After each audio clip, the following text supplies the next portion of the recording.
मेरी मां बहन बेटियों, अगर जलेबियां खरीदने से और चूड़ियां खरीदने से तुम्हें फुर्सत मिल गई हो, अगर क्रीम और पाउडर और लिपस्टिक खरीदने से तुम्हें फुर्सत मिल गई हो, अगर अपनी सैंडल और अपनी चप्पल और अपनी साड़ी और अपना सूट एक दूसरी सहेलियों को दिखाने से अगर तुम फ्री हो गई हो, तो जन्नत में जाने का एक रास्ता जो बिलखुसूस तुम्हारे लिए है वो तुम सुनो।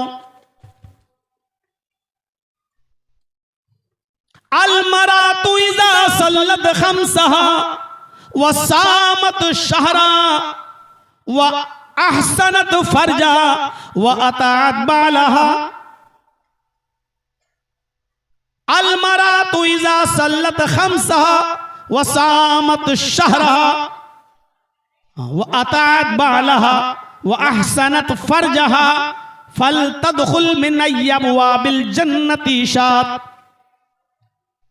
इमाम अहमद इस हदीस को अपनी मुस्नद के अंदर नकल करते हैं। अल्लाह के नबी फरमाते हैं, जिस औरत ने 5 वक्त नमाज की हिफाजत फरमाई, जो 5 वक्त नमाज पाबंदी से पढ़ती है, वह सामत शहरा, रमजान के पूरे महीने के रोजे रखती है, रमजान के पूरे महीने के रोजे रखती है, वह अहसनत फरजहा, और अपनी शर्मगाह की हिफाजत फरमाती है।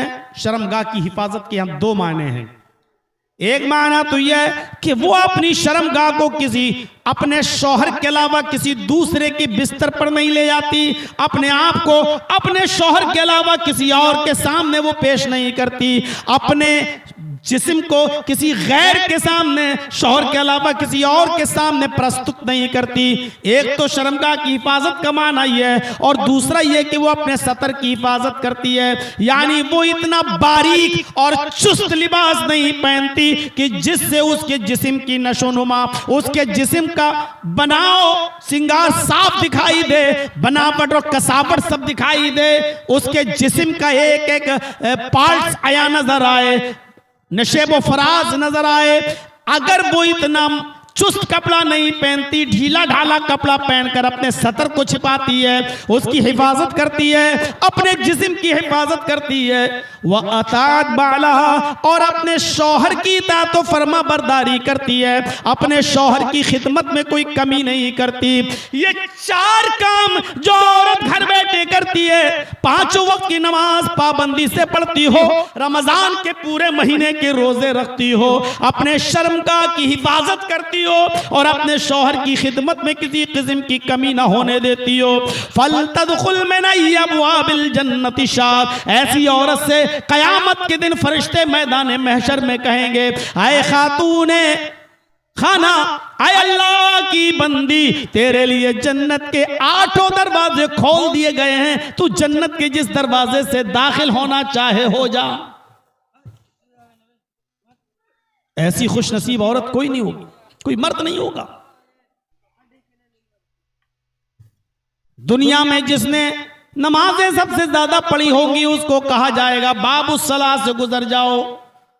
रोजेदारों से कहा जाएगा बाबू रैयान से गुजर जाओ, किसी से कहा जाएगा कि बाबू सलाम से गुजर जाओ।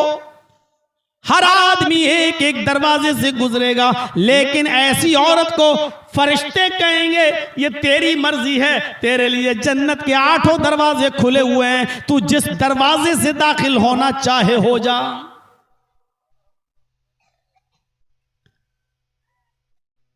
ये हुक्म अल्लाह के नबी ने मर्दों को भी दिया, नौजवानों को भी दिया, लड़के और लड़कियों दोनों को भी दिया। फरमाया मन यज़मन ली बैना लहयैहि व रिजलैहि अज़मन लहुल जन्ना।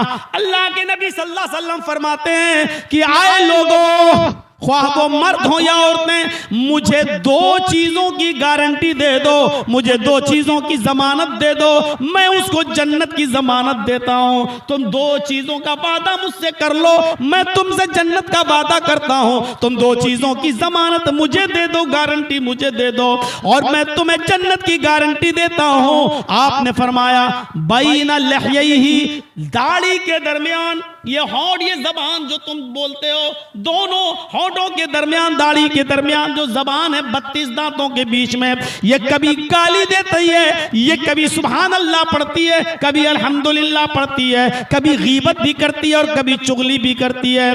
तुम इस जबान के इस्तेमाल की गारंटी मुझे दे दो कि इसको गाली गलूज में, झूठ में, यारी और मक्कारी में इस्तेमाल नहीं करोगे, इसको सिर्फ अल्लाह के कलमे की अदायगी के लिए इस्तेमाल करोगे।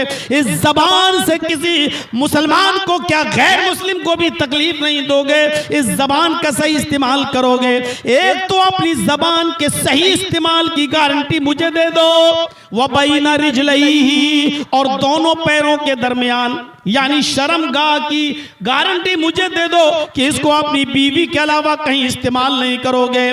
जो हमें इन दो चीजों की गारंटी दे दे कि अपनी शर्मगाह का गलत इस्तेमाल नहीं करेगा और अपनी जबान का गलत इस्तेमाल नहीं करेगा, तुम इन दो चीजों की जमानत मुझे दे दो, इन दो चीजों की गारंटी मुझे दे दो।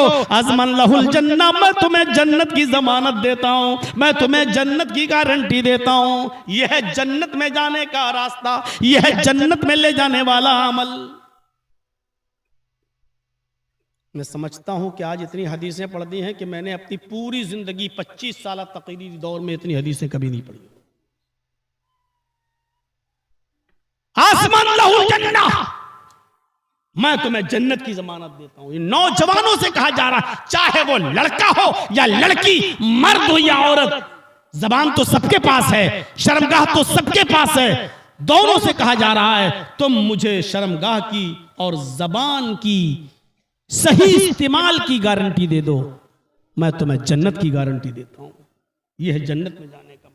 और इन दोनों ही की वजह से इंसान सबसे ज्यादा जहन्नम में डाला जा रहा है।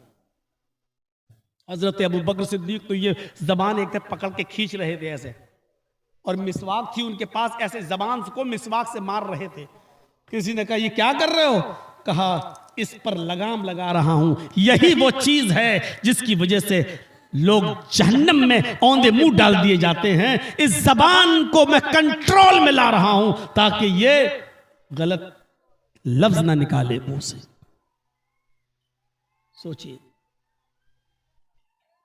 अब आप लोग घबराइएगा नहीं, वो आवाजें आती हैं, वो तो होगा। झूला नहीं लगाओगे तो जर्जिस को सुनने कौन आएगा? जलसे की कामयाबी तो झूलों पर, चूड़ियों पर, जलेबियों पर टिकी हुई है ना। कल भी एक जलसा करके आया हूं दिल्ली के अंदर, कोई झूला नहीं, कोई दुकान नहीं। क्या वहां सुनने वाले लोग नहीं थे? क्या वो जलसा कामयाब नहीं हुआ? हम लोगों की सोच है। अब जन्नत में जाने वाले अमाल में अगर इस पे भी हम आ जाएं तो आदमी कहेगा लो हम ही बुलाते हैं और हमारे खिलाफ बोल रहे हैं। आसमान लहुल जन्नह, दो चीजों की गारंटी मुझे दे दो, मैं तुम्हें जन्नत की गारंटी देता हूं। ये अमल है, जन्नत में ले जाने वाले अमाल। मेरे प्यारे साथियों, जरा गौर करिए इन अमाल पर, देखते जाइए कितना इसमें मेहनत लग रही है, कितना पैसा खर्च हो रहा है, जरा बताइए तो सही, कितना पैसा। आइए, जन्नत में जाने वाले अमाल जब आप सुन ही रहे हैं तो एक और अमल देखिए। बुखारी की रिवायत, बुखारी की हदीस, नबी अकरम जनाब मोहम्मद रसूलुल्लाह सल्लल्लाहु अलैहि वसल्लम ने फरमाया, ऐसी साहबा के दरमियान बैठे हुए थे। अब सुन लीजिए, ख्वातीन भी मौजूद थी, औरतें भी आई हुई थी। आपने उन औरतों को बहुत सी नसीहतों से नवाजा। नवाजने के बाद आपने एक बात और भी फरमाई, अय्युम इम्रातिन मातत, आए और तो अगर तुम में से कोई औरत मर जाती है, आए और तो अगर तुम में से किसी औरत का इंतकाल हो जाता है, कोई औरत मर जाती है, किसी औरत का इंतकाल हो जाता है, वह ज़ौजुहा अन्हा राज़िन, उस औरत के मरते वक्त उस औरत का पति, उस औरत का हस्बैंड उससे राजी था, उस औरत का शौहर उससे खुश था। इस हाल में वो औरत मरी कि मरते वक्त उसका शौहर, उसका हस्बैंड अगर उससे खुश था, दखलतिल जन्ना, तो ऐसी औरत जन्नत के अंदर दाखिल होगी। अब औरतें सोच रही होंगी सब हमारे ऊपर है और मर्द को खुश रखना, और कोई आदमी मर रहा हो और उसकी बीवी नाराज हो तो ये हक खिदमत का अल्लाह ने सिर्फ औरत को दिया है कि वो मर्द की खिदमत करे। मैं नहीं जाना चाहता हूं अभी इस टॉपिक पर कि एक औरत अपने शौहर के मां के कपड़े धो सकती है या नहीं धोगी, अपने शौहर के बाप यानी ससुर के कपड़े भी धोएगी या नहीं धोएगी, उसकी भी खिदमत करेगी या नहीं करेगी। मैं इस तरफ नहीं जाना चाहता हूं, मैं सिर्फ यह बताना चाहता हूं आपको मेरे साथियों कि औरत की ड्यूटी और औरत की जिम्मेदारी है कि वो अपने मर्द को, अपने शौहर को खुश रखे।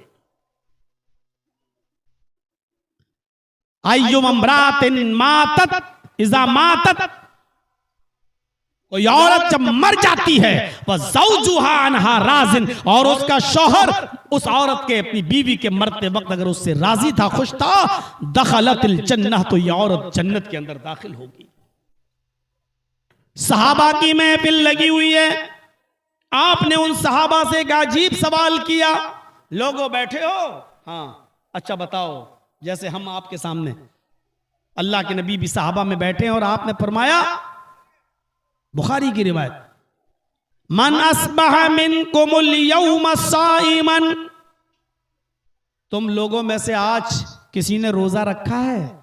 ऐसे ही साहबा बैठे थे अल्लाह के रसूल सल्लल्लाहु अलैहि वसल्लम के पास मस्जिद में, और आप साहबा से कह रहे तुम लोगों में से किसी ने आज रोजा रखा है क्या? किसी ने सुबह इस हाल में किया है कि वो रोजे से हो? मन अस्बह मिनकुमुल यौम साइमन, आज कोई है जिसने रोजा रखा हो? फ़क़ाला अबू बकरिन अना या रसूल अल्लाह, आय अल्लाह के रसूल, हाँ मैं आज रोजे से हूं। अबू बकर सिद्दीक ने क्या कहा? हाँ मैंने रोजा रखा है, हाँ मैं रोजे से हूं। अल्लाह के नबी सल्लल्लाहु अलैहि वसल्लम ने फरमाया, अच्छा ठीक है रोजे से तो हो तुम, बैठ जाओ।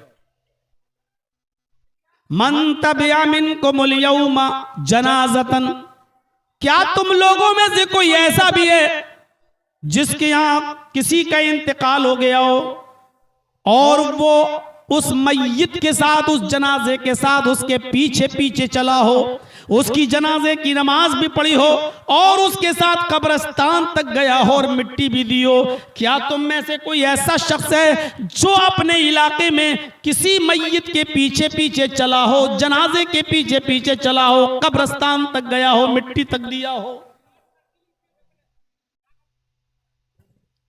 दूसरा अमल, रोजे से है कोई? अबू बकर ने कहा मैं। अच्छा जनाजे के पीछे पीछे कोई चला? फ़क़ाला अबू बकरिन अना या रसूल अल्लाह, अबू बकर सिद्दीक ने फिर कहा, आय अल्लाह के नबी, मेरे इलाके में, मेरी बस्ती में किसी का इंतकाल हुआ, मैंने ही उसको गुस्ल दिया, उसको कफन भी पहनाया, जनाजे की नमाज भी पढ़ाई और कब्रिस्तान तक भी लेकर गया, उसको कब्र में भी मैंने उतारा। हाँ आज मैंने एक जनाजे के पीछे पीछे चलकर उसको कब्रिस्तान तक पहुंचाया। आपने कहा बहुत खूब, बैठ जाओ। उसके बाद में आपने फिर पूछा, आपने फिर एक और सवाल किया, मन अतामा मिनकुमुल यौम मिस्कीनन, क्या तुम लोगों में से, आए मेरे साथियों, आए मेरे सहाबियों, क्या कोई ऐसा भी है जैसे आज किसी ने, ऐसा भी है जिसने आज किसी मिस्कीन को, भूखे को खाना भी खिलाया हो? क्या तुम लोगों में से आज कोई ऐसा भी है यहां जिसने किसी भूखे को खाना भी खिलाया हो? फ़क़ाल अबू बकरिन अना या रसूल अल्लाह, फिर अबू बकर सिद्दीक उठते हैं और कहते हैं अल्लाह के नबी, मैं रोजे से था, मेरे हिस्से का खाना रखा हुआ था, मेरे घर में एक मिस्कीन आया, भूखा आया, जरूरतमंद आया, हाँ मैंने अपने हिस्से का खाना उस जरूरतमंद को खिला दिया, उस भूखे को खिलाया। मैं एक ऐसा आदमी हूं जिसने आज एक भूखे को खाना भी खिलाया। आपने कहा अबू बकर बैठ जाओ। फिर आपने आखिरी सवाल किया, मन आदा मिनकुमुल यौम मरीजन, लोगों क्या तुम लोगों में से कोई एक ऐसा आदमी भी है जिसने आज अपने इलाके के किसी बीमार और मरीज आदमी के घर जाकर उसकी देखरेख की हो, उसकी आयादत की हो, उसकी तीमारदारी की हो? कोई गया अपनी बस्ती में अपने इलाके के किसी मरीज और बीमार आदमी की देखरेख के लिए, उसकी आयादत के लिए? क्या आज कोई गया? वक़ाल ला अबू बकर ना या रसूल अल्लाह। फिर अबू बकर सिद्दीक उठते हैं, कहते हैं कि अल्लाह के रसूल, हाँ मैंने आज मरीज की आयादत भी की है, मैं एक बीमार के घर भी गया हूं, उसको तसल्ली भी दी है, और जो कुछ भी मुझसे हो सकता था हेल्प, मदद, मैंने उस अपनी इस्तिताअत के मुताबिक उसकी मदद भी की है। ये 4 नेकियां बयान करने के बाद आपने फरमाया, कोई है जो रोजे से है? जी मैं। कोई है जो जनाजे के पीछे पीछे गया? हाँ मैं। कोई है जिसने किसी भूखे को खाना खिलाया? जी मैंने। कोई है जिसने किसी मरीज की आयादत की? अबू बकर। जी हाँ मैंने। आपने फरमाया बैठ जाओ। उसके बाद फरमाया मजतमाना फिमरीन इल्ला दखलल जन्ना। इतनी नेकियां जिस आदमी के अंदर हो, ये खूबियां जिसके अंदर भी जमा हो जाएं, जिस आदमी के अंदर ये नेकियां ये खूबियां जमा हो जाएं, जो भूखे को खाना भी खिलाता हो, जो नफली रोजे भी रखता हो, जो मरीज की आयादत भी करता हो, हैं? जो मरीज की आयादत भी करता हो, और जो जनाजे के पीछे पीछे चलकर कब्रिस्तान तक जाता हो, ये खूबियां जिस इंसान के अंदर जमा हो जाएं, वो जन्नत के अंदर दाखिल होगा। उस आदमी का दाखिला जन्नत के अंदर होगा। ये जन्नत में ले जाने वाले अमाल हैं मेरे प्यारे साथियों। हम बहुत आसान मामूली समझते हैं। अमीर आदमी अगर बीमार है तो उसकी आयादत के लिए जा रहे हैं, गरीब है, अरे वैसे तो बीमार रोज पड़ते रहते हैं। कोई अमीर आदमी मर गया तो उसके जनाजे में हम शामिल होते हैं, कोई गरीब मर गया तो हम उसको तरजीह नहीं देते हैं। नहीं, हजरत अनस कहते हैं काना रसूलुल्लाह सल्लल्लाहु अलैहि वसल्लम यऊदुल मरीज व यशहदुल जनाजा व यरकबुल हिमार व युजीबु दावतल अब्द। अल्लाह के नबी सल्लल्लाहु अलैहि वसल्लम के बारे में हजरत अनस बयान करते हैं कि नबी की खूबियां ये थी, नबी के अंदर की विशेषताएं ये थी, नबी के गुण ये थे, नबी का उसके वस्फ ये था। क्या? काना यऊदुल मरीज। किसी भी मरीज के बारे में सुन लेते कि वो बीमार है, आप उसके घर तक जाते, उसकी आयादत करते, वो अमीर हो या गरीब हो, आप कुछ नहीं देखते और उसकी आयादत करने के लिए जाते। वह यशहदुल जनाजा, कोई भी इंतकाल कर जाता, आप उसके जनाजे में शरीक होते, उसके गम में उसका साथ देते, उसके घर वालों के गम में शरीक होते। वह यशहदुल जनाजा, आप उसके जनाजे में हाजिरी देते। वह यरकबुल हिमार, तकब्बुर और घमंड नाम की कोई चीज नहीं थी। आप सवारी के लिए जरूरी नहीं कि ऊंट हो, आप गधे पर भी बैठ जाते और गधे की भी सवारी कर लेते। गधे के ऊपर भी बैठकर आप 2-4-5 किलोमीटर 2-4-5 मील आप सफर कर लेते, और आप इसमें अपनी कोई सुबकी, अपनी कोई तजलील महसूस नहीं करते, अपनी बेइज्जती महसूस नहीं करते। बुर्राक पर बैठकर सफर करने वाली हस्ती, बुर्राक पर बैठकर जन्नत और जहन्नम को देखकर आने वाली हस्ती दुनिया में जब आए तो आप गधे पर भी बैठ गए। मेरे भाइयों, आपके अंदर तकब्बुर और घमंड नाम की कोई चीज नहीं थी। वह युजीबु दावतल अब्द, और आप अपने गुलाम की दावत, अपने नौकर की दावत भी कबूल कर लेते, बल्कि उसके साथ बैठकर खाना भी खा लेते। आपके अंदर कोई तकब्बुर नहीं था, कोई घमंड नहीं था, आप अपने गुलाम की दावत भी कबूल कर लेते। ये वस्फ थे नबी अकरम के, ये सिफतें थी नबी अकरम जनाबे मोहम्मद रसूलुल्लाह सल्लल्लाहु अलैहि वसल्लम की। कहां है बुरा? बहरीन से माल आया, गनीमत का माल था, सहाबा में तकसीम होना था। 15 दिन से हजरत आयशा कहती हैं कि मेरे घर में चूल्हा नहीं जला। अल्लाह के नबी ने फरमाया आयशा खुश हो जाओ, आज माल तकसीम होगा, मुझे भी हिस्सा मिलेगा, आज मेरे घर में भी चूल्हा जलेगा। अल्लाह के नबी सल्लल्लाहु अलैहि वसल्लम मस्जिद में जाते हैं और लोगों को उनका हक देते हैं, माल तकसीम करते हैं। सबको जितना मिलना था उतना उतना दे दिया गया। अल्लाह के नबी सल्लल्लाहु अलैहि वसल्लम को भी 2 थैले भरकर माल मिला। 2 थैले भरकर माल मिला। उधर हजरत आयशा ने घर का चूल्हा संभाल लिया, लकड़ियां रख दी, आज हमारे घर में भी गोश्त पकेगा। 15 दिन के बाद आज हमारे घर में भी चूल्हा जलेगा। अल्लाह के नबी सल्लल्लाहु अलैहि वसल्लम अपना हिस्सा लेकर जब घर की तरफ आ रहे हैं, घर सामने दिखाई दे रहा है। 2 छोटे छोटे बच्चे की उम्र 7 साल, एक की उम्र 9 साल। एक ने ये हाथ पकड़ लिया, दूसरे ने ये हाथ पकड़ लिया। एक ने ये थैला पे हाथ रख दिया, दूसरे ने उस थैले पे हाथ रख दिया। एक ने कहा अय अल्लाह के नबी मेरा बाप नहीं है, दूसरे ने कहा अल्लाह के नबी मेरी मां नहीं है। एक की उम्र 7 साल, एक की उम्र 9 साल। एक ने कहा अल्लाह के नबी 5 दिन से खाना नहीं खाया, दूसरे ने कहा अल्लाह के नबी 7 दिन से, पूरे हफ्ते से मेरे घर में चूल्हा नहीं जला। अल्लाह के नबी सल्लल्लाहु अलैहि वसल्लम ने यह हाथ छोड़ दिया और ये थैला इस बच्चे को दे दिया, दूसरा हाथ छोड़ दिया, ये थैला इस बच्चे को दे दिया। दोनों बच्चे नबी के उस थैले को लेकर जा रहे हैं और अल्लाह के नबी उन बच्चों को अपने आंखों से देख रहे हैं और उस वक्त तक देखते रहे जब तक कि वो बच्चे मोहम्मद रसूलुल्लाह की आंखों से ओझल नहीं हो गए, गायब नहीं हो गए। आपकी आंखों में आंसू थे उन यतीम बच्चों को देखकर। फिर आप अपने घर की तरफ बढ़े, दरवाजे पर दस्तक दी। आयशा सिद्दीका दौड़ती हुई आई, दरवाजा खोला खुशी खुशी कि आज अल्लाह के नबी अपना हिस्सा लेकर आ रहे होंगे। जैसे ही दरवाजा खोला क्या देखती है, जैसे गए थे वैसे ही आए, खाली हाथ गए थे खाली हाथ आए। कहा अस्सलामु अलैकुम, जवाब दिया वालेकुम अस्सलाम। अय अल्लाह के नबी आप तो अपना हिस्सा लाने वाले थे, क्या हुआ? फरमाया आयशा रास्ते में 2 यतीम बच्चे मिल गए, मैंने उन दोनों यतीम बच्चों को अपना हिस्सा, उनका अपना हिस्सा दे दिया।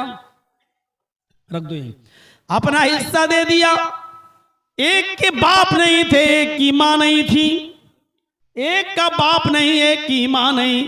अल्लाह के नबी ने फरमाया आयशा मैंने अपनी आंखों से देखा, एक ने कहा कानों से सुना, एक ने कहा 5 दिन से चूल्हा नहीं जला, दूसरे ने कहा 7 दिन से कुछ नहीं मिला। आयशा मैंने अपना हिस्सा उनको दे दिया। हजरत आयशा कहती हैं अच्छा किया, लेकिन एक एक मुट्ठी दोनों थैलों में से निकाल लेते तो आज मेरे घर में भी चूल्हा जल जाता। उस इमाम कायनात का जवाब यह था आयशा मेरे दिल ने गवारा किया, मैंने सोचा कि एक एक मुट्ठी निकाल लूं और आज मेरे घर में भी चूल्हा जल जाए, लेकिन फिर उन यतीम बच्चों के चेहरे पर नजर पड़ी तो मैंने एक मुट्ठी भी निकालना गवारा न किया, मैंने दे दिया। आयशा ने कहा अल्लाह के नबी आज मेरे घर में भी चूल्हा जल जाता तो क्या बिगड़ जाता। अल्लाह के नबी फरमाते हैं आयशा यतीमी का दर्द मैंने देखा है, तुमने नहीं देखा।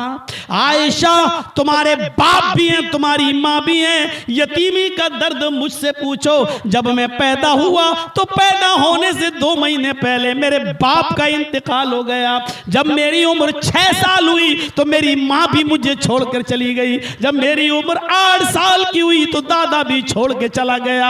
आयशा यतीमी का दर्द हमने देखा है, तुमने नहीं, इसलिए यतीमों को भूखा नहीं देख सकता, यतीमों का भूखा रहना मुझे गवारा नहीं, मुझे अपना और अपने घर वालों का भूखा रहना गवारा है, यतीम बच्चों का भूखा रखना गवारा नहीं है। उसके बाद आप मस्जिद में आए और आपने लोगों को हुक्म दिया, बताया, फौरन फरमाया लोगों अना व काफिलुल यतीमी फिल जन्नती का हातैन, जन्नत के अंदर मैं और यतीम की परवरिश करने वाला, मैं और यतीम को खिलाने पिलाने वाला, यतीम के सर पे हाथ रखने वाला वो और मैं जन्नत में ऐसे होंगे जैसे ये दोनों उंगली आपस में मिली हुई हैं। आपने ये हुक्म नाफिज फरमा दिया कि जन्नत में मेरा पड़ोसी वो होगा जो यतीम के सर पे हाथ रखेगा और यतीम की किफालत करेगा और यतीम को खिलाएगा और पिलाएगा। मेरे भाइयों,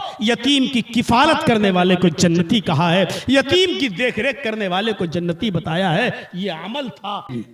मन क़ाल ला इलाहा इल्लल्लाहु दखलल जन्नह, जिसने कहा ला इलाहा इल्लल्लाह वो जन्नत में दाखिल होगा। ये जन्नत में जाने का रास्ता।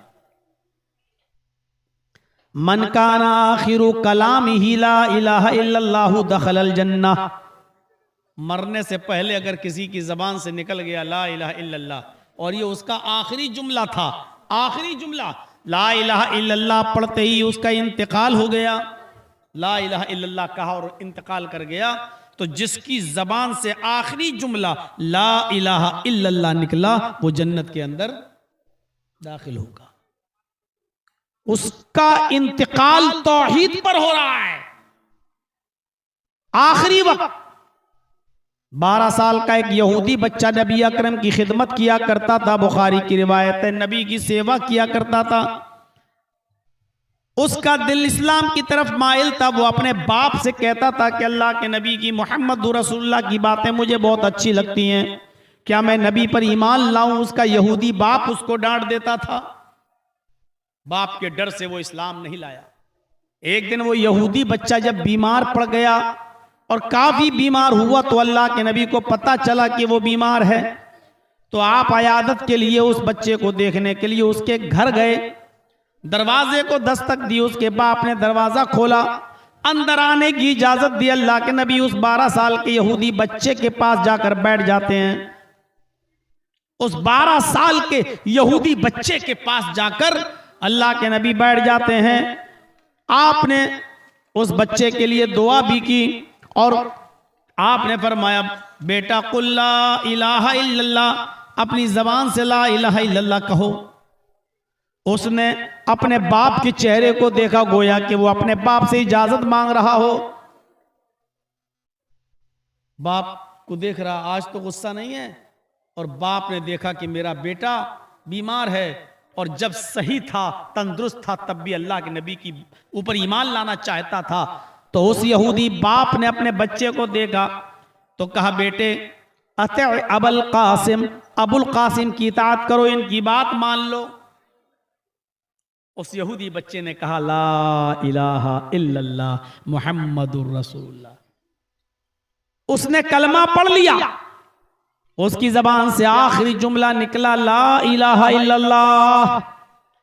बुखारी की हदीस के अल्फाज हैं, जैसी उसने अपनी जबान से कहा ला इलाहा इल्लल्लाह, उस बच्चे का इंतकाल हो गया। उसकी रूह कब्ज़ से उनसुरी से परवास कर गई।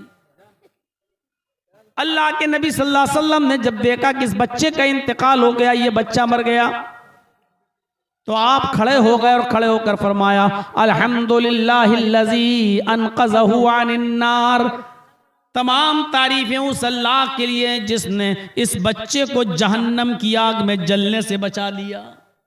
तमाम तारीफें उस अल्लाह के लिए जिसने इस बच्चे को जहन्नम की आग से नजात अता फरमाई। यानी कलमा पढ़ने से पहले अगर मर जाता तो जहन्नम में जाता, और कलमा पढ़ने के बाद आखिरी जुमला ला इलाहा इल्लल्लाह निकला और उसका इंतकाल हो गया। अल्लाह का शुक्र है कि अल्लाह ने इसको जहन्नम की आग से बचा लिया। इसीलिए जो करीबुल मर्ग हो और बिल्कुल मौत के करीब हो, उसके पास बैठकर जोर जोर से पढ़ना चाहिए, ला इलाहा इल्लल्लाह, ला इलाहा इल्लल्लाह। अल्लाह के नबी फरमाते, लक़िनु मौताकुम ला इलाहा इल्लल्लाह। अपने करीबुल मर्ग लोगों के पास, जो मौत के करीब हों, ऐसे लोगों के पास बैठकर उनको ला इलाहा इल्लल्लाह की तलकीन करो। यानी वहां जोर से पढ़ो ला इलाहा इल्लल्लाह, ताकि तुम्हारी जबान से निकलने वाले उन जुमलों को वो सुन ले और सुनकर वो भी पढ़ने लगे ला इलाहा इल्लल्लाह। बहुत से जाहिल लोग क्या करते हैं, मरने वाला आदमी करीब है, मौत के घाट उतरने वाला बेचारा, मरने वाला करीब सांसें ले रहा, और उससे कह रहे हैं ए ला इलाहा इल्लल्लाह पढ़, ला इलाहा इल्लल्लाह पढ़। उससे पढ़वाना नहीं है, उसके पास बैठकर खुद जोर से पढ़ना है, ताकि वो तुम्हें जोर से कलमा पढ़ते हुए सुने तो वो भी पढ़ने लगे। ला इलाहा इल्लल्लाह, ला इलाहा इल्लल्लाह। इसीलिए फरमाया कि जिसकी जबान से आखिरी जुमला ला इलाहा इल्लल्लाह निकला वो जन्नत में दाखिल होगा। बुखारी की एक और रिवायत के अंदर है, अल्लाह के नबी सल्लल्लाहु अलैहि वसल्लम ने फरमाया मम्मा तला युशरिकु बिल्लाहि शैअन दखलल जन्नह। किसी इंसान का, मुसलमान का इंतकाल इस हाल में हुआ कि वो अल्लाह के साथ किसी को शरीक नहीं करता था, वो शिर्क नहीं करता था, वो अल्लाह के अलावा किसी और की इबादत नहीं करता था, जिसका इंतकाल शिर्क पर नहीं तौहीद पर हुआ, जो अल्लाह के साथ किसी को शरीक नहीं करता था, दखलल जन्नह, वो जन्नत के अंदर दाखिल होगा। बुखारी के एक और हदीस के अंदर है, अल्लाह के नबी सल्लल्लाहु अलैहि वसल्लम ने फरमाया कि मेरी उम्मत के 70,000 अफराद बगैर हिसाब व किताब के जन्नत के अंदर दाखिल होंगे। क्या हमारे अंदर ये अमल है? अल्लाह के नबी ने फरमाया मेरी उम्मत के 70,000 अफराद बगैर हिसाब व किताब के जन्नत में दाखिल होंगे। अल्लाह उनसे कोई हिसाब व किताब नहीं करेगा, जन्नती है वो। कौन है वो? क्या उस लिस्ट में हम हैं या नहीं? अल्लाह के नबी फरमाते हैं अल्लज़ीना हुम ला यक्तऊन, बगैर हिसाब व किताब के जन्नत में जाने वाले लोगों में वो लोग शामिल हैं जो अपने जिस्म को दगवाते नहीं होंगे। बहुत से लोग अपने जिस्म को दगवा लेते हैं ना, निशान लगवाते हैं, दगवाते हैं। कोई लड़का है लड़की का नाम, कोई लड़की है तो लड़के का नाम, गोदा जाता है उनके जिस्म को, जो फिर मिटता नहीं है। ऑपरेशन के बाद ही उसको खत्म किया जा सकता है। कोई साबुन, कोई केमिकल उसको फिर खत्म नहीं करता है। अपने जिस्म को वो गुदवाते हैं। जैसे आजकल अंग्रेज लोग टेटू वेटू बनाते हैं जो मिटता नहीं है, जो अपने जिस्म को दगवाते नहीं होंगे।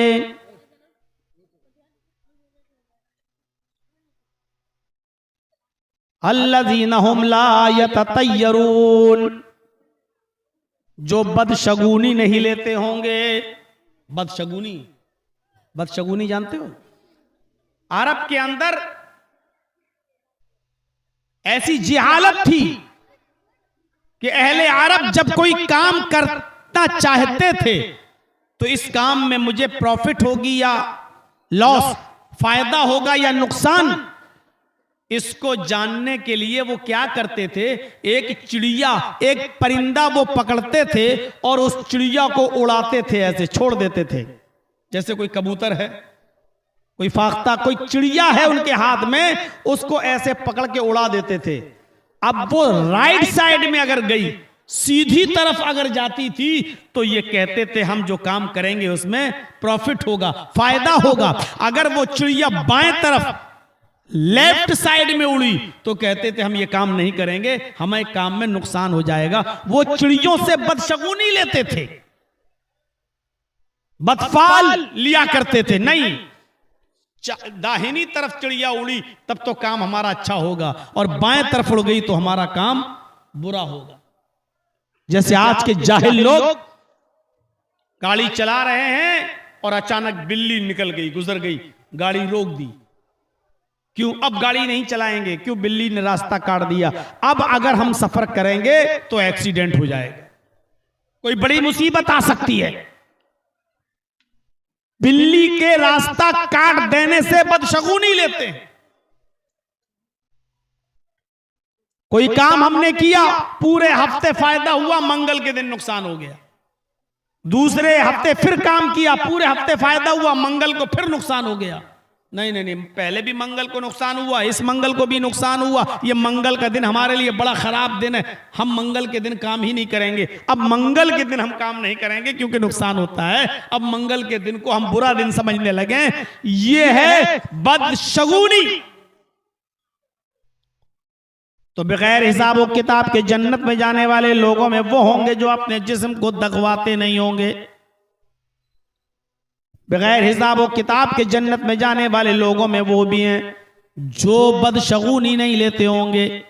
और तीसरा, बगैर हिसाब और किताब के जन्नत में जाने वाले 70,000 लोगों में ये लोग भी शामिल होंगे। कौन? अल्लदीना हुम ला यस्तरकून, जो झाड़ फूक नहीं करते होंगे, जो झाड़ फूक नहीं कराते होंगे। कुछ भी हो जाए, मौलाना साहब ने झाड़ देना, जॉइंडीज हो जाए तो पीलिया झाड़ देना, कुछ भी बुखार उखार आ जाए जरा नीम का पत्ता लिया जरा झाड़ देना।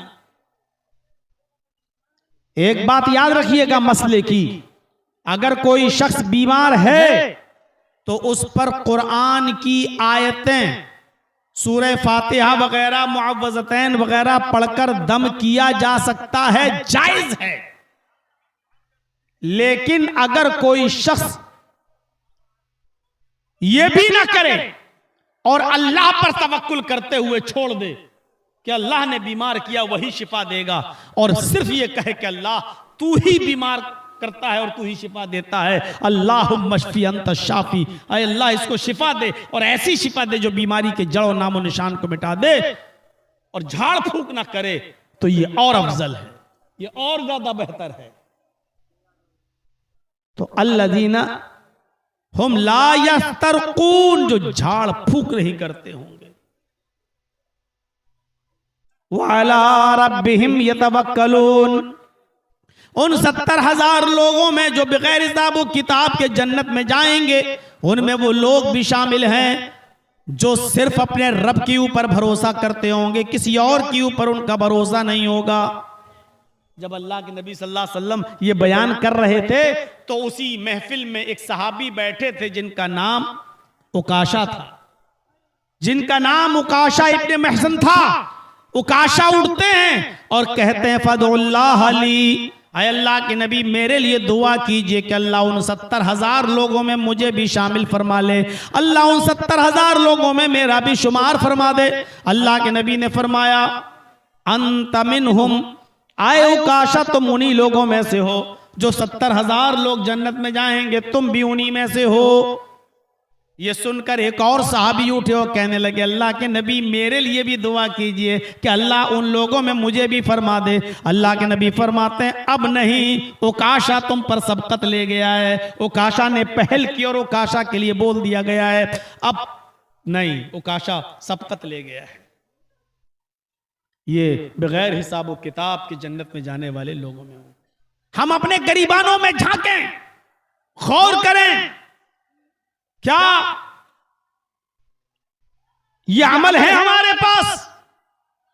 ये अमल जो हमें जन्नत में ले जाने वाले, क्या ये अमल हम कर रहे हैं? कितना हम ला इलाहा इल्लल्लाह का विर्द करते हैं और कितने हम उसका मुतालबा पूरा करते हैं? कितने लोगों की मौतें होती हैं हमारी आंखों के सामने, कितने लोग हैं जिनकी जबान से ला इलाहा इल्लल्लाह आखिरी वक्त में निकलता है। गौर कीजिए मेरे भाइयों, सोचिए। आइए जन्नत में जाने का एक रास्ता और हम आपके सामने रखते हैं, बहुत आसान रास्ता। और देखिए मुस्लिम शरीफ की रिवायत, मा मिनकुम मिन अहदिन यतवज़्ज़उ फयुहसिनुल वुज़ू सुम्मा क़ाल अशहदु अल्ला इलाहा इल्लल्लाह व अशहदु अन्ना मुहम्मदन अब्दुहु व रसूलुहु इल्ला फुतिहत लहु अब्वाबुल जन्नतिस समानिया। ये मुस्लिम शरीफ की हदीस के अल्फाज हैं। अल्लाह के नबी फरमाते हैं कि तुम में से जिसने वुजू बनाया, जिस शख्स ने वुजू बनाया, वुजू तो सब बनाते हैं, अब देखिए कितना सस्ता है जन्नत में जाने का रास्ता। भैया बार बार उठा बैठक मत करो। जिसने वुजू बनाया, और सिर्फ वुजू बनाया नहीं, फयुहसिनल वुजू, अच्छी तरीके से वुजू बनाया। एक तो होता वुजू बनाना और एक होता अच्छी तरीके से वुजू बनाना। ऐसे बहुत से लोगों को देखा गया, वुजू तो बनाते हैं, जल्दी से आए, जमात खड़ी है, मस्जिद में आए, जमात खड़ी है, कितनी रकात निकल गई, 1 रकात निकल गई, 2 निकल गई, जल्दी से बैठे, मारा जल्दी से, छप छप छप छप करा और गए, अल्लाह अकबर। ऐसा वुजू नहीं, फयुहसिनल वुजू, जिसने अच्छी तरीके से गया, माइक, जिसने अच्छी तरीके से वुजू बनाया, ये पानी लिया, हाथ धुला, देखिए अच्छी तरीके से वुजू ये होता है। फिर दाएं हाथ की उंगलियां बाएं हाथ की उंगलियों में, ये सब्बिक़ बैनल असाबिअ, उंगलियों के दरमियान खिलाल करना, ऐसे दाएं हाथ की उंगलियां बाएं हाथ की उंगलियों में और बाएं हाथ की उंगलियां दाएं हाथ की उंगलियों में। फिर दूसरा पानी लिया, फिर इसी तरीके से, फिर दाएं हाथ की उंगलियां बाएं और बाएं हाथ की उंगलियां दाएं उंगली, फिर तीसरी मर्तबा ऐसे। उसके बाद पानी लिया, आधा पानी मुंह में और आधा पानी नाक में खींचना है। समझ रहे हैं? वस्तनशक वस्तनसरा, कुल्ला करना और नाक में पानी डालना, यह अफजल है। जिस हदीस के अंदर यह आया 3 बार कुल्ला करो और फिर 3 बार नाक में पानी डालो, वो हदीस ज़ईफ है, लेकिन अमल किया जा सकता है, वो भी जायज है, लेकिन अफजल यही है।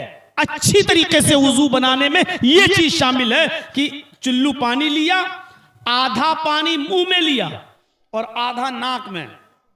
अब शुरू में तो अभी ये प्रैक्टिस नहीं कर पाओगे, आधा लोगे कभी पूरा चला जाएगा, कभी आधा लोगे तो आधे से ज्यादा चला जाएगा, थोड़ा सा रह जाएगा नाक के लिए, कभी थोड़ा सा मुंह में जाएगा, नाक में ज्यादा चला जाएगा।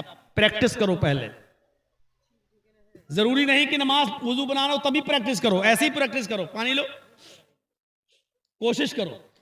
तो आधा पानी मुंह में और आधा पानी नाक में खींचिए और फिर उंगली से ये नाट, फिर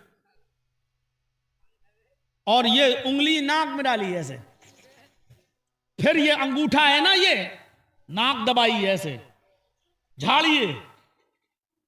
हम झाड़ के नहीं बताएंगे, ठंड का मौसम चल रहा है, वरना असली घी यहीं दिखाई देगा। ये जो है आप पकड़े अंगूठा और झाड़िए कस के, और फिर ये दबाइए। पूरा वुजू का तरीका ज़ादुल माद में पढ़ लीजिए, अल्लामा इब्नुल क़य्यिम ने लिखा। फिर ये इस उंगली से इसको दबाइए, फिर झाड़िए, फिर दोनों उंगली से दबा के ऐसे फेंकिए, फिर हाथ धुल लीजिए। वस्तनशक वस्तनसर, आधा पानी मुंह में और आधा पानी नाक में, फिर कुल्ला कीजिए, फिर नाक झाड़िए। ये तीन ही बार करना है। अब जब आधा पानी मुंह में लेंगे और आधा पानी नाक में, तो कुल्ला और नाक में ये हो गया अमल। उसके बाद आपको 3 मरतबा अपना चेहरा धुलना है, फिर कोहनी तक 3 मरतबा हाथ धुलना है, फिर आपको सर का मसा करना है। टोपी ओपी लगाए हो तो हटा दीजिएगा, और ऐसे मसा करना, दोनों हाथों पे पानी लेके ये पूरा जहां तकिया लगाते हैं सर, यहां तक ले जाइए, ये और फिर इसी को यहां तक लाइए। बाल बिगड़ते हैं तो बिगड़ जाने दीजिए, थोड़ी देर के लिए हिजड़ों की एक्टिंग से निजात पा लीजिए। बहुत से लोग क्या करते हैं, मांग न खराब हो जाए, मांग खराब होने दो, ये ऐसे करिए, ये, और फिर इसको वापस लाइए, और फिर इन्हीं दोनों उंगलियों को कान में डाल लीजिए अंदर तक, और ऐसे घुमाइए अंदर ही अंदर, ये ऐसे घुमाइए, और उसके बाद में दोनों अंगूठे जो ये इसको लेके कान का ऐसे ये, और फिर 3 मरतबा आप पैर धुल लीजिए। मेरे भाइयों, ये हुआ अच्छी तरीके से वुजू बनाना। अब ऐसे करके भागे अल्लाह अकबर, ये वजू तो है लेकिन अच्छी तरीके से वजू नहीं। और अल्लाह के नबी ने जन्नत में जाने का जो रास्ता बताया उसको अच्छे तरीके से वजू के साथ मशरूत कर दिया। फयुहसिनल वजू, जिसने अच्छी तरीके से वजू बनाया और वजू बनाने के बाद सुम्मा क़ाल, उसने ये दुआ पढ़ी, अशहदु अल्ला इलाहा इल्लल्लाह व अशहदु अन्ना मुहम्मदन अब्दुहु व रसूलुहु। ये दुआ पढ़ ली, बस इतनी सी दुआ।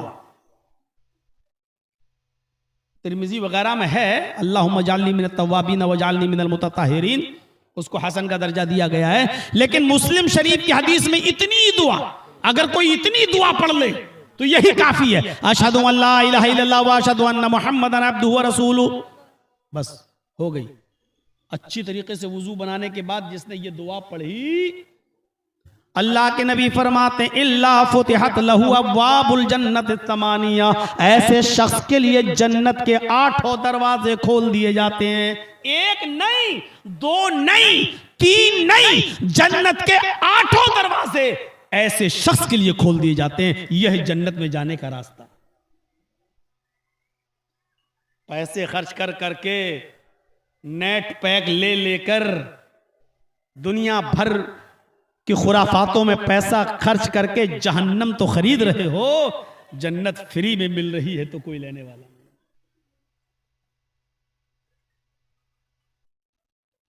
यह है जन्नत में जाने का रास्ता। और 1 दरवाजा नहीं, 8 दरवाजे उसके लिए खोल दिए जाते। जन्नत में जाने का एक और रास्ता देखिए। हम लोग इसी दुनिया में इसीलिए आए हैं ताकि उस मकाम में फिर पहुंच जाएं जिस मकाम से हमारे बाप आदम को और हमारी मां हव्वा को निकाला गया। एक और रास्ता देखिए, बुखारी की रिवायत, इज़ा क़ालल मुअज़्ज़िन अल्लाहु अकबर फ़क़ूलू अल्लाहु अकबर। जब मुअज़्ज़िन कहे अल्लाहु अकबर, अजान की आवाज जब आए और मुअज़्ज़िन जब ये जुमला अदा करे अल्लाहु अकबर, तो तुम भी कहो अल्लाहु अकबर। जब मुअज़्ज़िन कहे अशहदु अल्ला इलाहा इल्लल्लाह, तो तुम भी कहो अशहदु अल्ला इलाहा इल्लल्लाह। व इज़ा क़ालल मुअज़्ज़िन अशहदु अन्ना मुहम्मदर रसूलुल्लाह फ़क़ूलू अशहदु अन्ना मुहम्मदर रसूलुल्लाह। और जब मुअज़्ज़िन कहे अशहदु अन्ना मुहम्मदर रसूलुल्लाह, तो तुम भी मुअज़्ज़िन का जवाब दो, अशहदु अन्ना मुहम्मदर रसूलुल्लाह कहो। व इज़ा क़ालल मुअज़्ज़िन हय्या अलस सलाह फ़क़ूलू ला हौला वला कुव्वता इल्ला बिल्लाह। और जब मुअज़्ज़िन कहे हय्या अलस सलाह, तो तुम कहो ला हौला वला कुव्वता इल्ला बिल्लाह। जब मुअज़्ज़िन कहे हय्या अलल फलाह, तो तुम कहो ला हौला वला कुव्वता इल्ला बिल्लाह। फिर जब मुअज़्ज़िन कहे अल्लाहु अकबर, तो तुम भी कहो अल्लाहु अकबर। और जब मुअज़्ज़िन कहे ला इलाहा इल्लल्लाह, तो तुम भी कहो ला इलाहा इल्लल्लाह। जिसने मुअज़्ज़िन के इन कलमात को दोहराया, थुम्मा क़ाल, और फिर अजान के इन कलमात को दोहराने के बाद जिसने ये दुआ पढ़ ली, अजान के कलमात दोहराए, अजान सुनी, अजान के कलमात दोहराए और उसके बाद में ये दुआ पढ़ ली, अल्लाहुम्मा रब्ब हाज़िहि दावति ताम्मा वस्सलातिल क़ाइमा आति मुहम्मदनिल वसीला वल फजीला वबअसहु मक़ामम महमूदा अल्लज़ी वअदता। जिसने अजान के बाद ये दुआ पढ़ ली, कलमात दोहराने के बाद ये दुआ पढ़ी, अल्लाह के नबी फरमाते हैं अगर वो कयामत के दिन जहन्नम के दरवाजे पर भी खड़ा होगा, हुल्लत लहू शिफाती यौमल क़यामा, तो कयामत के दिन मेरी शिफात उसके लिए हलाल कर दी जाएगी। अल्लाह मुझे इजाजत देगा, आए मोहम्मद इस बंदे के लिए सिफारिश कर सकते हो, आपकी सिफारिश कबूल की जाएगी और ऐसे शख्स की सिफारिश करके उसको जहन्नम के दरवाजे से लाकर जन्नत के अंदर दाखिल कर दिया जाएगा। कितना पैसा खर्च हो रहा है? बस इतना कि आपको अजान के वक्त होटल में चाय नहीं पीना है, कैरम बोर्ड नहीं खेलना है,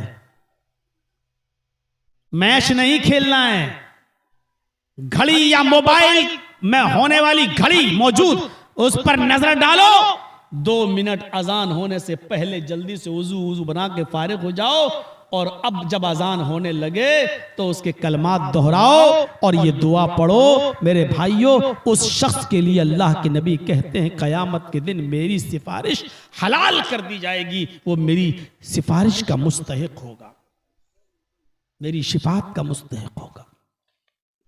जन्नत में जाने का रास्ता है। कितनी मेहनत आपने की, थोड़ा वक्त तो देना पड़ेगा। जन्नत में जाना चाहते हो कि हम वक्त भी ना दें? आइए जन्नत में जाने का एक और रास्ता आपको बता रहा हूं। याद करना पड़ेगा, कठमुल्लाओं से बचना पड़ेगा, खुद याद करना पड़ेगा। अल्लाह के नबी जनाब मोहम्मद रसूलुल्लाह सल्लल्लाहु अलैहि वसल्लम ने फरमाया, मन क़रअ आयतल कुर्सी बाद सलातिल मक्तूबा लम यमनअहु मिन दुखूलिल जन्नति इल्लल मौत। जिसने हर फर्ज नमाज के बाद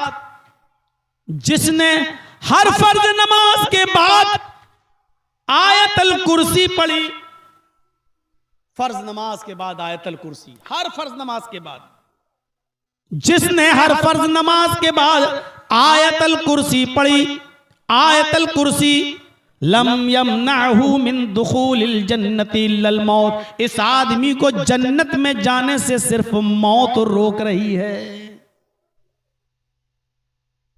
यह आदमी जन्नत में इसलिए नहीं जा रहा है क्योंकि जिंदा है, यानी मौत रुकावट बनी हुई है, यहां मरा वहां जन्नत में दाखिल, यानी जन्नत में जाने का ये रास्ता है। अगर कोई शख्स ये चाहता है कि मैं जन्नत में जाऊं तो उसको हर फर्ज नमाज के बाद आयतल कुर्सी पढ़ना अपना वजीफा बना लेना चाहिए। अल्लाह के नबी ने फरमाया, जो शख्स हर फर्ज नमाज के बाद आयतल कुर्सी पढ़ता है और उसको अपना मामूल बना लेता है तो ये शख्स जन्नत के अंदर जाएगा। लम यमनअहु मिन दुखूलिल जन्नति इल्लल मौत, उसको जन्नत में दाखिल होने से सिवाय मौत के कोई चीज नहीं रोक रही है।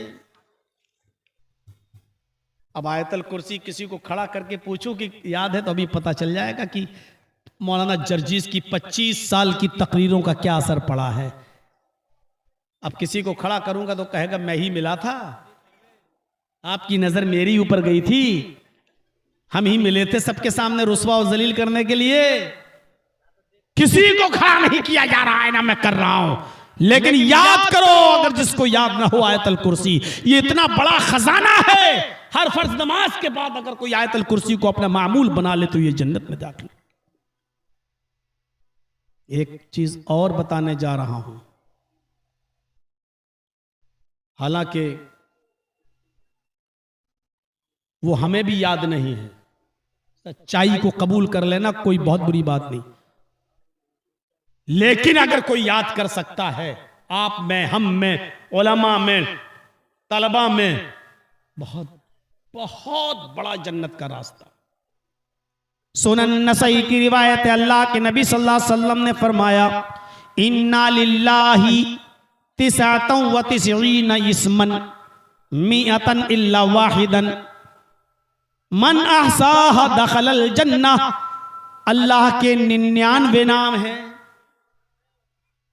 और पूरे नाम जब आप कुरान शरीफ खोलेंगे तो पहले वही अल्लाह के 99 नामों की लिस्ट होती है। लिस्ट अल्लाह के कितने नाम हैं? 99। इन्ना लिल्लाहि तिसअतन व तिसईन इस्मन, नबी अकरम ने फरमाया अल्लाह के 99 नाम हैं। 99। अब 99 कितने होते हैं वो भी बता दिया, मिअतन इल्ला वाहिदा, 100 में एक कम। अल्लाह के नबी फरमा रहे हैं मिअतन इल्ला वाहिद, 100 में एक कम, 99। अल्लाह के 99 नाम हैं, एक कम 100। मन अहसाहा दखलल जन्नह, जिसने इन नामों को याद कर लिया, जिसने इन नामों को शुमार कर लिया और जो इन नामों का विर्द करता है, जो इन नामों को लेता है, जो इन नामों को गिनता है, अल्लाह के 99 नाम रोजाना लेता है, दखलल जन्ना, वो जन्नत के अंदर दाखिल होगा। जन्नत में जाने वाले ये आमाल हैं जो आज हम आपके सामने रख रहे हैं। जन्नत का मुस्तहिक बनाते हैं ये आमाल।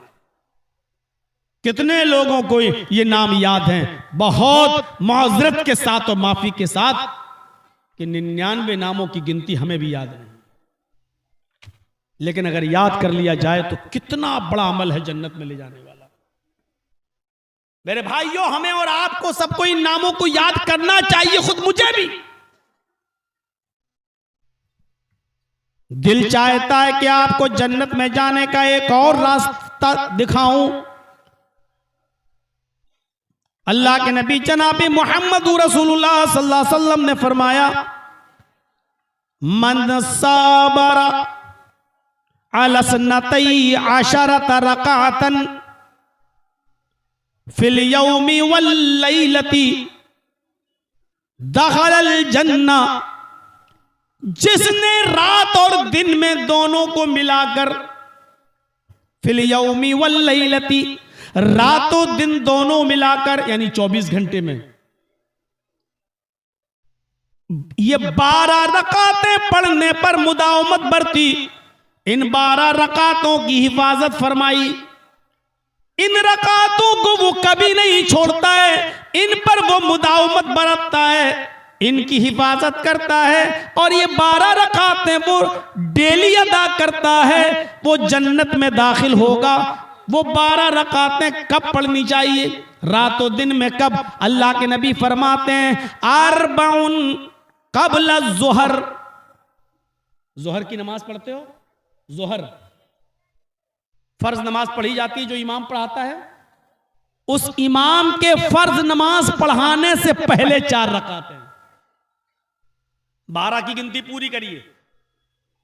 ज़ुहर की नमाज जब इमाम पढ़ाता है तो इमाम साहब के नमाज पढ़ाने से पहले, कबला ज़ुहर, ज़ुहर से पहले 4 रकात, व रकातैनि बाद ज़ुहर, और 2 रकात उसके बाद, ज़ुहर की नमाज के बाद, यानी इमाम के सलाम फेरने के बाद। कितनी हो गई?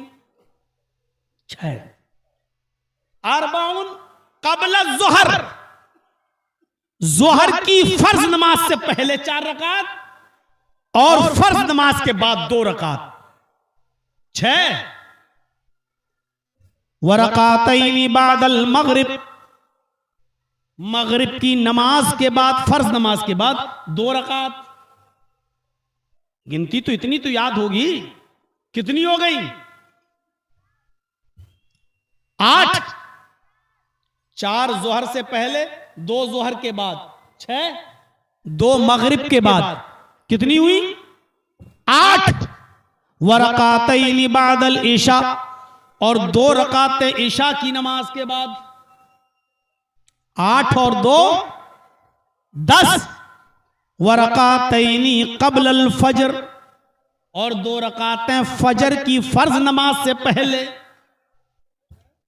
मन साबर अला सनतई अशरत रकातन, जिसने इन 12 रकातों की हिफाजत फरमाई, जिसने इन पर मुदावमत बरती, जिसने इन 12 रकातों को दिन और रात में बराबर अदा किया, दखलल जन्ना, ये जन्नत के अंदर दाखिल होगा। यहां तो जुमा पढ़ के लोग भागते हैं, एकदम जूते चप्पल, इमाम साहब ने सलाम फेरा, जुमे की नमाज पढ़ के हम मस्जिद में नहीं रुकते, भागते हैं, मौलाना साहब हम इन रकातों की हिफाजत फरमाएंगे। मेरे भाइयों, सुनन नसई की इस रिवायत पर जरा नजर डालो, जिसने इन 12 रकातों की हिफाजत फरमाई, अल्लाह के नबी फरमाते हैं दखलल जन्ना, वो जन्नत के अंदर दाखिल होगा। एक और रिवायत में आता है, जिसने इन 12 रकातों को बराबर पढ़ा और इसकी मुदावमत बरती, अल्लाह ताला उसके लिए जन्नत के अंदर एक महल, एक घर, एक मकान उसके लिए बनाता है, तैयार करता है, करेगा। ये है जन्नत में जाने का रास्ता। और भी बहुत से अमाल हैं मेरे भाइयों। मेरे बाद शेख अब्दुल गफ्फार साहब को भी बोलना है, हजरत अली साहब को भी बोलना है, अभी भी मुकर्रिरीन की एक फहरिस्त है, लेकिन आपसे मेरी गुजारिश ये है मेरे भाइयों कि जन्नत में ले जाने वाला अमल यह भी है कि इल्म के रास्ते में जो चला, ये भी एक रास्ता है जो जन्नत तक ले जाता है।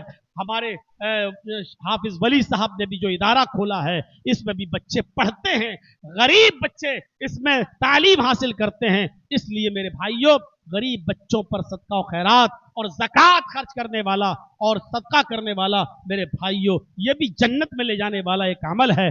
आपसे मेरी गुजारिश है कि मैं 10 मिनट के लिए, 15 मिनट के लिए इस माइक के पर बैठा हुआ हूं, आपसे गुजारिश करता हूं कि आप मेरे बोलने पर और मेरे कहने पर और मेरी बात पर आप क्या देते हैं मेरे हाथ पर, और मेरी कितनी बात आप रखते हैं, और मेरी क्या इज्जत और क्या वैल्यू है आपकी नज़र में, आज मुझे ये देखना है। मेरी गुजारिश है आपसे कि आप मेरे हाथ पर भी इस इदारे के लिए कुछ ताउन कर दें। मुझे उम्मीद है कि इंशाअल्लाह अल्लाह ताला आपको इसका अजर अजीम अता फरमाएगा। मेरे भाइयों, 2:45 हो चुके हैं, 2:55 तक 3 तक मैं स्टेज छोड़ दूंगा। आपसे गुजारिश है कि आप ज़्यादा से ज़्यादा जो भी आपकी इस्तिताअत हो, आप मेरे हाथ पर भी आप देते जाएं, ताकि मुझे भी ये लगे कि इस इदारे के लिए हमने भी कुछ ताउन फरमाया है। जज़ाकुमुल्लाहु अहसनल जज़ा। लाइए, अल्लाह ताला आपको इसका जज़ाए खैर दे। अल्लाह ताला